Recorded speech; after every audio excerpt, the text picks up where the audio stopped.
பிள்ளையார்பட்டி ஸ்ரீ கற்பக பிள்ளையாரை வணங்குகிறேன். ஆதித்யாய சோமாய மங்களாய புதாயச குரு சுக்கிர சனி பெயர்ச்ச ராகுவே கேதுவே நமோ நமக.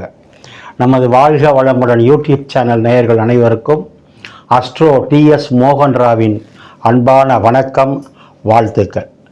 நான் இந்த வீடியோவில் என்ன பார்க்க போகிறோம்னா, மே மாத பலன்கள் பார்க்க போகிறோம். வழக்கம் போல தான் 12 ராசிக்கும் தனித்தனி வீடியோ, மே மாத பலன்கள்.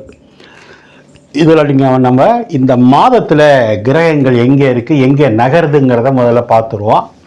சனி பகவான் பயிற்சி ஆகிட்டார், அதனால் மீன வீட்டில் தான் தன்னுடைய பயணத்தை நடத்திக்கிட்டு இருக்கார். அதனால் அதே மாதிரி சுக்கிரன் உச்சமாக இருக்கார்.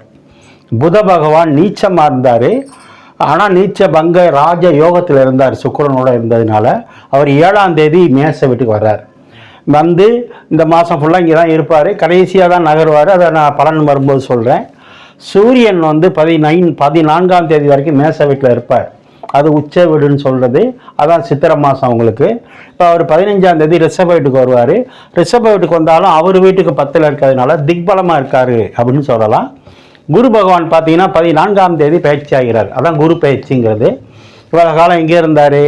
ரிஷப வீட்டில் தன்னுடைய பயணத்தை செஞ்சுக்கிட்டு இருந்த குரு பகவான் இப்போது 14ஆம் தேதி மிதுன வீட்டுக்கு போய் அவர் 1 வருஷ காலம் அங்கே தான் இருப்பார்.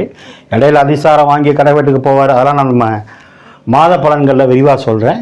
செவ்வாய் பகவான் கடக வீட்டில் பயணம் பண்ணியிருக்காரு, நீச்சமாக இருக்கார்.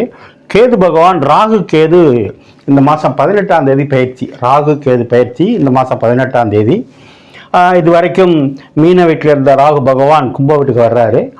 கன்னி வீட்டில் இருந்த கேது பகவான் சிம்ம வீட்டுக்கு போகிறார். அதான் இந்த மாதத்தினுடைய கிரக நிலைகள்.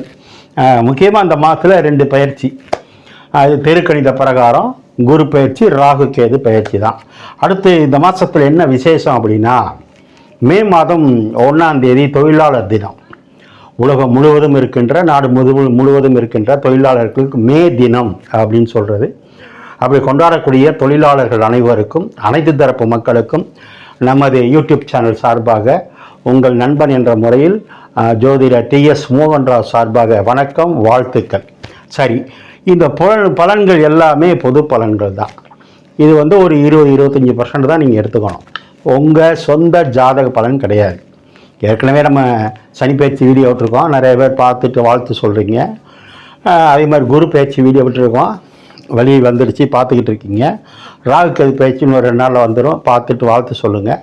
நிறைய பேர் என்ன பண்ணுறீங்கன்னா, கீழே இருக்க என் நம்பருக்கு ஃபோன் பண்ணி உங்கள் ஜாதகத்தை எனக்கு ஆன்லைனில் கொடுத்து வாட்ஸ்அப்பில் அனுப்பி ஜாதகம் பார்த்துக்கிறீங்க. உங்கள் எல்லாருக்கும் என்னுடைய வணக்கங்கள், வாழ்த்துக்கள்.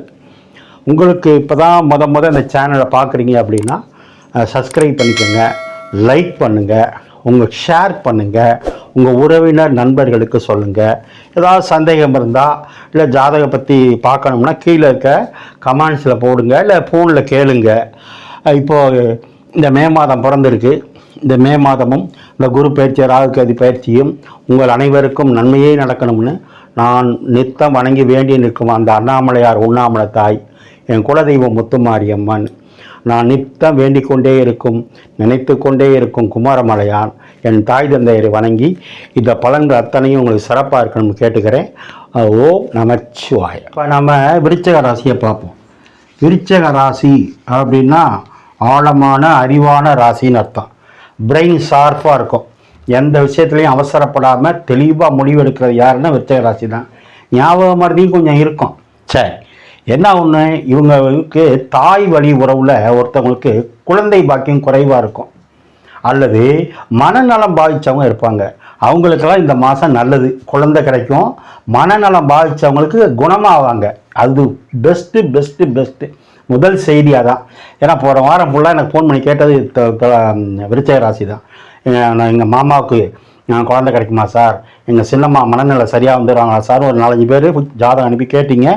இந்த மாதம் மாற்றம் உண்டு. சரி, இப்போ இந்த மாதம் மே மாதம் எப்படி இருக்கும் அப்படின்னு பார்த்தா, ஃபஸ்ட்டு 4ஆம் இடத்துல ராகு பகவான் வந்துட்டார், 10ஆம் இடத்துல கேது பகவான் வந்துட்டார்.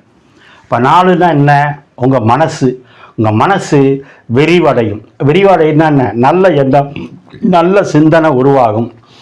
ராகுன்னா டெவலப்மெண்ட் ஆஃபீஸர் நான் பேர் வச்சுருக்கேன். விரிவு அடைகிறது.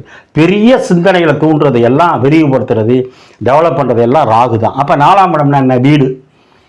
இடம் வாங்குவீங்க அல்லது வீடு கட்டியிருந்தா அந்த வீட்டை எக்ஸ்டெண்ட் பண்ணுவீங்க. 4ல் வயல். இப்போ வயல் விரிவடையும். விரிவடையும்னா என்ன? விளைச்சல் அதிகமாகும்.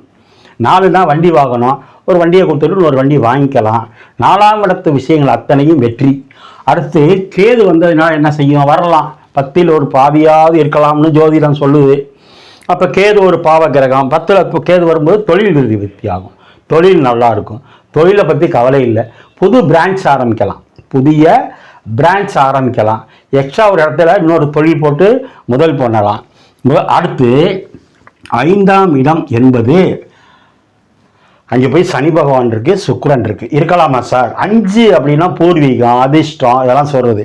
5ல் போய் சனி இருந்தால் ஒரு தடையை கொடுத்து அப்புறம் அதில் லாபத்தை கொடுக்கும். ஆனால் சுக்கிரன் உச்சமாக இருக்குது. சுக்கிரன் உங்களுக்கு யார்? 7ஆம் வீட்டு கிரகம். 5க்குடைய குரு யார்? உங்களுக்கு 5ஆம் வீட்டு கிரகம். அப்போ சுக்கிரன் உங்களுக்கு 5ல் இருந்து 7க்குடைய குரு, 7க்குடைய சுக்கிரன் 5ல் இருக்குது. அப்படி இருக்கிறதுனால அழகான யோகமான நேரம் ஆரம்பம்னு அர்த்தம். சுக்கிரன் போய் சனியை சுபத்துவப்படுத்துது. 5ல் இருக்குது. அப்போ பூர்வீகத்தினால நன்மை உண்டு. அடுத்து இந்த சனி பகவான் 3ஆம் பார்வையாக சூரியனை பார்க்குறாரு. சூரியன் யார்? உங்களுக்கு 10ஆம் வீட்டுபதி. அவருக்கு 10ல் திக்பலமாக இருக்கார். 9லையும் 10லையும் திக்பலமாக இருக்கார். அப்போ சூரியன் சந்திரன் பார்க்கறதுனால, உங்கள் ராசியை சூரியன் பார்க்கறதுனால, சூரியன்னா வளர்ச்சி கிரகம், சூரியன்னா வெளிச்ச கிரகம், சூரியன்னா அப்பா, சூரியன்னா அரசாங்கம், சூரியன்னா ஆன்மீகம், அரசியல் எல்லாமே சூரியன் தான். அப்போ சூரியன் ராசியை பார்க்கும்போது இந்த சித்திரை மாதமும் வைகாசி மாதம் யோகம் உண்டு உண்டு உண்டு, மாற்று கருத்தே கிடையாது. உங்களுக்கு அதே மாதிரி 8ல் இருக்க குரு 2ஆம் இடத்தை பார்க்குறார். 2ன்னா தனம். தனஸ்தானாதிபதியே அவர் தான். உங்களுக்கு விருச்சகத்துக்கு தனகாரனே குரு தான். எங்கேருந்து பார்க்குறாரு? 8லேருந்து பார்க்குறாரு. தனஸ்தானாதிபதி தனகாரன் குரு 2ஆம் இடத்தை பார்க்கும்போது ஒரு கரு உருவாகும், குழந்தை பிறக்கும். மறந்துடக்கூடாது. சூரியனும் ஒரு வகை குழந்தைக்கு வருவார். ஏன்னா காலப்பிரச்சனை கஞ்சிக்குடையவர். அப்போ சூரியனும் ராசியை பார்த்து குருவும் 2ஆம் இடத்தை பார்த்தா புதிய வரவு, புதிய உறவு ஒன்று ராசிக்குள்ள வருது, உங்கள் குடும்பத்துக்குள்ள வருதுன்னு அர்த்தம். அது மட்டும் இல்லை, குருனா தங்கம் கட்டி, சூரியன்னா குருனா தங்க கட்டி பிஸ்கட்டு, சூரியன்னா தங்க நகைகள். அது ராசியையும் 2ஆம் இடத்தையும் பார்க்கும்போது தங்க நகை வாங்கலாம், தங்க நகை விற்கலாம், இல்லை டிரான்ஸ்ஃபர் பண்ணி புதிய பொருள் வாங்கிக்கலாம். சூரியன்னா அரசாங்கம், அப்போ தான் சொன்னேன், அரசு வேலைக்கு முயற்சி பண்ணலாம். குருன்னா பேங்க் வேலைக்கு முயற்சி பண்ணலாம். அடுத்து பெரும் தொகைக்கு அதிபதி குரு. ஆக இந்த மாதம் வெற்றி. சார் ராசிநாதன் போய் நீச்சமாக இருக்கே செவ்வாய். ஆமாம் நீச்சம்தான். ஆனால் இங்கே சந்திரன் நீச்சம், செவ்வாய் வீட்டில் சந்திரன் நீச்சம், சந்திரன் வீட்டில் செவ்வாய் நீச்சம். இது நீச்ச பரிவர்த்தனைங்கிறது யோகம்தான். கொஞ்சம் சில தடைகள் தாமதங்கள் இருக்கும். ஆனால் ஜெயிக்க போகிறது விருச்சிக ராசியே. அடுத்து உங்களுக்கு 7ஆம் இடத்துக்கு கிரகம் சுக்கிரன் சனியோடு சேர்ந்துருக்கிறதுனால கணவனால் மனைவிக்கோ, மனைவினால் கணவனுக்கோ யோகம் உண்டு. அதாவது உங்களால் அவங்களுக்கு வேலை கிடைக்கும், இல்லை அவங்களால உங்களுக்கு வேலை கிடைக்கும். சார் 7ல் திருமணம் ஆகாமல் இருந்தால் இப்போ திருமணமாகும். 7லேருந்து சூரியன் பார்க்கும்போது அதிகாரமுள்ள ஒரு கணவர் வருவார். எப்படி அதிகாரம்னா அரசு பணியில் இருப்பார், இல்லைன்னா அரசியல்வாதியாக இருப்பார், அல்லது நிறைய பொருளாதார ரீதியாக முன்னுக்கு வந்தவராக இருப்பார். அப்போ அது மாதிரி கணவனோ மனைவியோ அமைய வாய்ப்பு உண்டு. 7ல் சூரியன்னா 8ல் குரு. 7ல் சூரியன் 8ல் குருனா யூரின் போகிற இடம், மோஷன் போகிற இடத்துல கவனம். 8ல் குரு இருக்கிறதுனால 8ஆம் இடம்னா மாங்கல்ய ஸ்தானம். அப்போ பெண்களாக இருந்தால் நீங்களே தாலியை கலட்டி வேற கயிறு மாற்றி போட்டுக்கிறது நல்லது. அல்லது அது அவர்றதுக்கோ மறைகிறதுக்கோ விழுகிறதுக்கோ ஒரு சிலருக்கு வாய்ப்பு இருக்குது. 8ல் குரு இருக்கும்போது மோஷன் போகிற இடத்துல டிஸ்டர்பன்ஸ் இருக்கும். 7ல் சூரியன் இருந்தால் நெருப்பு சம்பந்தமாக கட்டி கொப்பளம் அரிப்பு வர்றதுக்கு வாய்ப்பு இருக்குது. மற்றபடி எந்த பாதகமும் இல்லை. இந்த ஜாதகம், இந்த விருச்சிக ராசி மே மாதம் கண்டிப்பாக ஒரு நல்ல செய்தி கிடைக்கும். அது குழந்தையாக இருக்கலாம், வேலையாக இருக்கலாம், வண்டி வாகனமாக இருக்கலாம், வீடாக இருக்கலாம். நீங்கள் விருச்சிக ராசிக்காரங்க வருகின்ற 2ஆம் தேதி 3ஆம் தேதி சந்திராஷ்டமம் இருக்குது. அந்த நாட்களில் கவனம் கவனம் கவனம். பொருளாதாரத்தில், பணங்காசு விஷயத்தில், டிரைவிங்கில் கவனமாக இருங்க. முருகன் வழிபாடை பண்ணுங்க. அதுவும் குறிப்பாக குலத்தோரம் உள்ள முருகன் வழிபாடை பண்ணுங்க. இந்த மாதத்தை கொண்டாடுங்க. ஓம் நமச்சிவாய.